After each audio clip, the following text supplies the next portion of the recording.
Primeiramente, boa noite a todos, a graça e a paz do nosso Senhor Jesus, graças a Deus. Quinta-feira, culto de oração, bênção, de milagre. Essa noite vamos estar nos fortalecendo através da palavra de Deus, através da oração, através de mim, de você que está aí do outro lado. Que Deus possa nos abençoar e nos fortalecer. Sem a graça de Deus, sem a misericórdia de Deus, quem somos nós, né?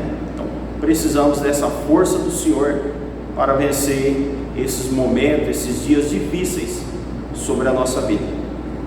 Queria pedir para você, por gentileza, você que está com a palavra, ou se você não estiver com a palavra aberta aí na sua casa, vamos abrir lá no livro de Gênesis, no Antigo Testamento, no capítulo 6, no versículo 9, que diz o seguinte: eis a história de Noé.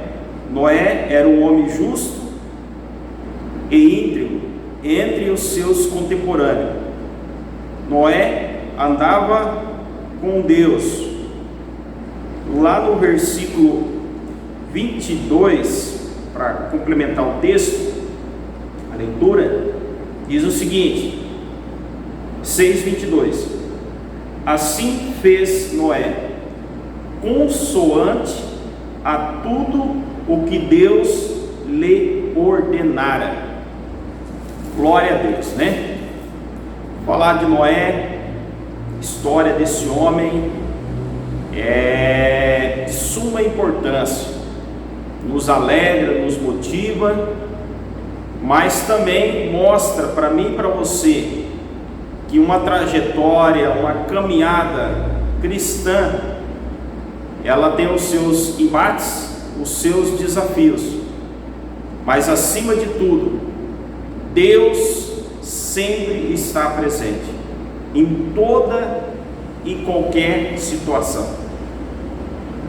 O pano de fundo aqui da história está uma geração a qual o Senhor Deus tinha desagradado, uma geração aonde o coração do pai estava muito triste. E aí Deus pediu a Noé que construísse uma arca, porque o seu juízo seria estabelecido sobre a terra. E eu lendo esse texto, eu comecei a ficar pensando, e eu acredito que você em casa também, quando lê essa passagem sobre a vida desse homem contemporâneo, por que Deus, no seu coração, perdeu a esperança sobre aquela geração? A Bíblia mostra que Noé, possivelmente, desde o início do chamamento de Deus sobre a vida deles, sobre essa promessa, passou-se 120 anos. Esse homem, através do Espírito Santo, através do poder do Senhor, construindo essa grande embarcação. E na geração a qual ele estava, muitas pessoas desacreditavam da fé de Noé, desacreditavam da promessa. E interessante que esse momento a qual você está vivendo, e eu também estamos vivendo no século 21, nesse tempo, eu e você estamos sendo confrontados em todo o tempo, para que a sua fé, a minha fé, a nossa esperança seja colocada em segundo plano. Nesse período da vida de Noé, em volta, a terra estava seca. E quando nós analisamos nos nossos dias, eu e você olhamos para o mundo a qual nós estamos vivendo, a sequidão espiritual. Esse momento de pandemia mesmo mostra esse período de sequidão. E aí eu e você começamos a questionar: será que vale a pena confiar totalmente em Deus? Será que a promessa de Jesus sobre a sua igreja será suficiente para acontecer nos meus dias de vida? Porque hoje, para mim e para você, as incertezas sobre o propósito de Deus, elas são frequentes na mesma vida desse homem. Esse homem teve desânimo, ele passou por um momento de desânimo. Esse homem, quando acordava de manhã, quando ia pegar o seu martelo, quando ia pegar a sua ferramenta para preparar aquela madeira, na sua mente vinha todo esse tipo de pensamento. Porque Noé, ele era um homem, ele era um ser humano, como eu e você, sujeito a todo tipo de conversa, de palavras, ou dos momentos difíceis da vida. E aí você se pergunta: por que Deus escolheu esse homem? Por que Deus escolheu você? Por que Deus está falando ao seu coração? Por que você faz parte dessa igreja? Uma das primeiras ações foi que Deus confiou em Noé. E Deus confia em você. Porque senão Deus não tinha chamado você para fazer parte da igreja dele. Senão Deus não teria tocado no seu coração, na sua vida,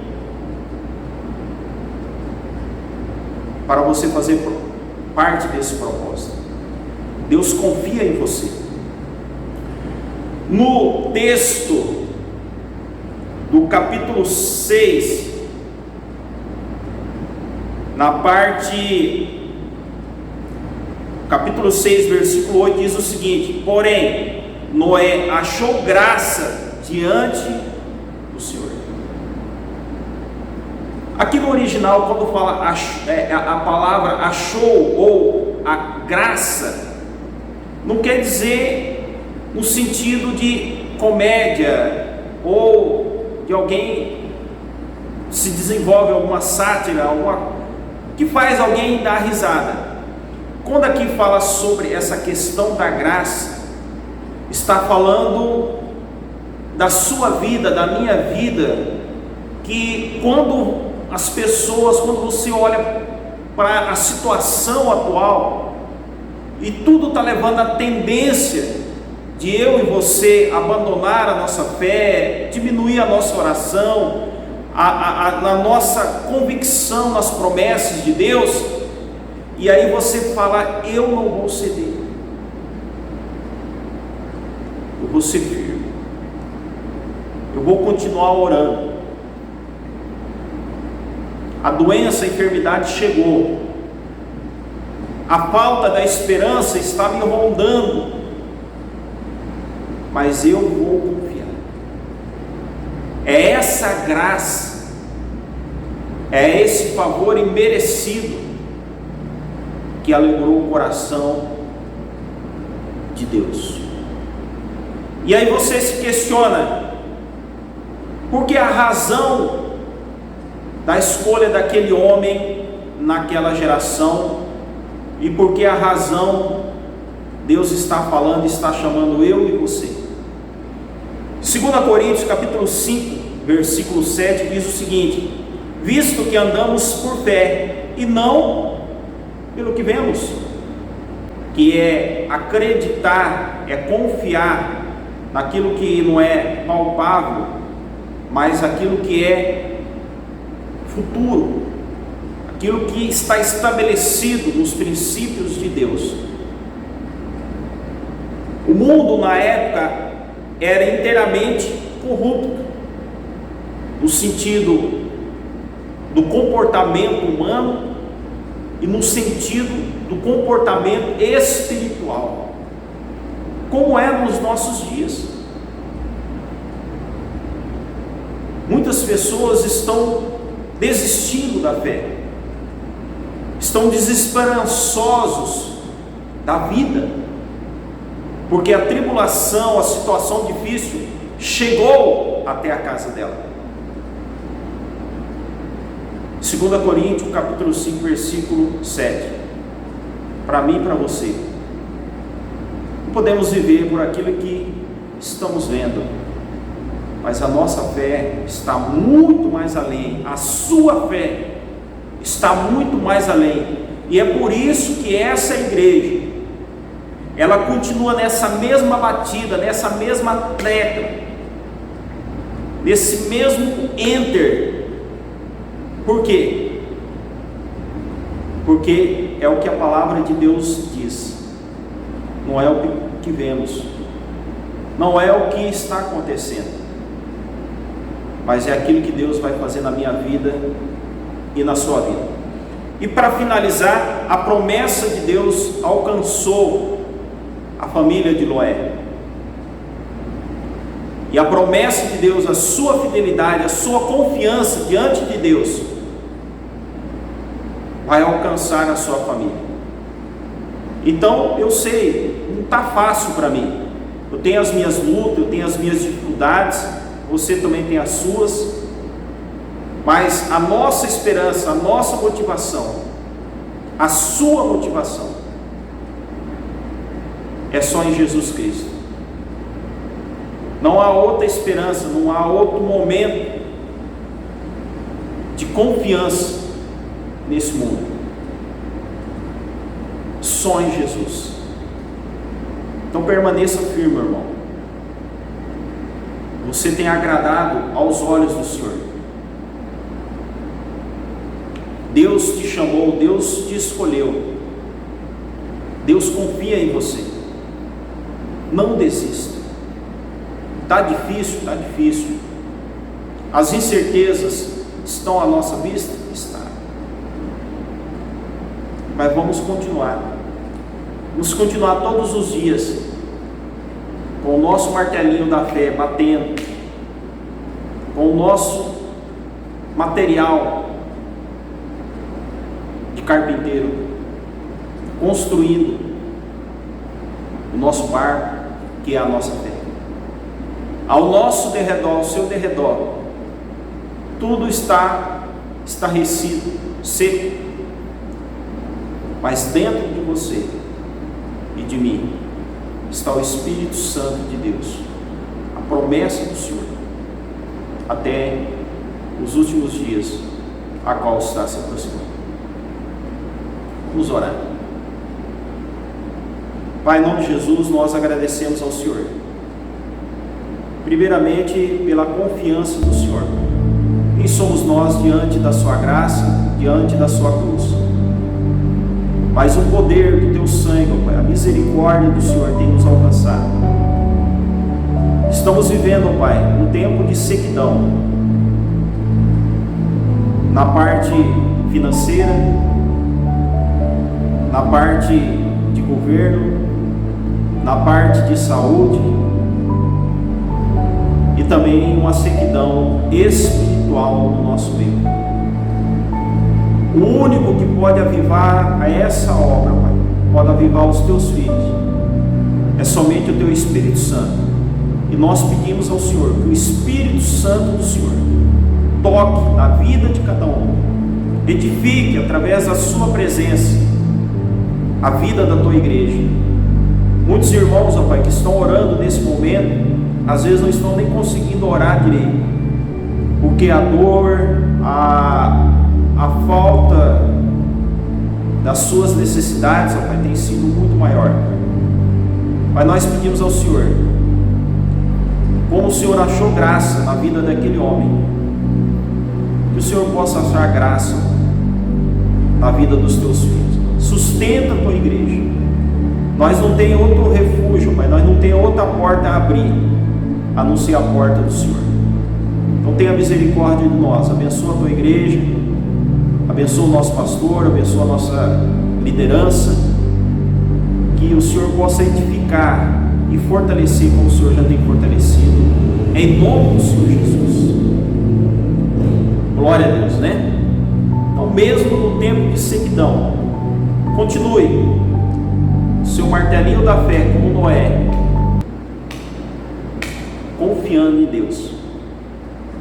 Eu sei que falar é muito fácil, gravar esse vídeo aqui é fácil, mas a graça de Deus, a misericórdia de Deus, as promessas de Deus é o que nos traz até esse momento para tentar levar uma palavra de esperança, uma palavra de confiança para a sua vida. Está difícil para todo mundo, meu irmão, mas eu e você vamos vencer. Nós vamos passar. A barca do Senhor, quando ela se levantar, em nome do Senhor Jesus, eu e você está dentro e seguir essa caminhada. Amém? Os cultos, a partir das 19h30, no sábado, nosso pastor Saulo vai estar trazendo a mensagem de Deus, ou ele, ou mais algum irmão vai estar trazendo a mensagem para edificar a sua fé, tá? No domingo, nosso pastor também trazendo aquela mensagem, palavra de Deus, vai ser uma mensagem poderosíssima para edificar a nossa fé. A mesma luta que o nosso pastor passa é a mesma nossa, mas nós estamos juntos como igreja para nos fortalecer em nome do Senhor Jesus. Deus abençoe a sua vida, que a graça e a paz do Senhor Jesus possa chegar até o seu lar. Amém.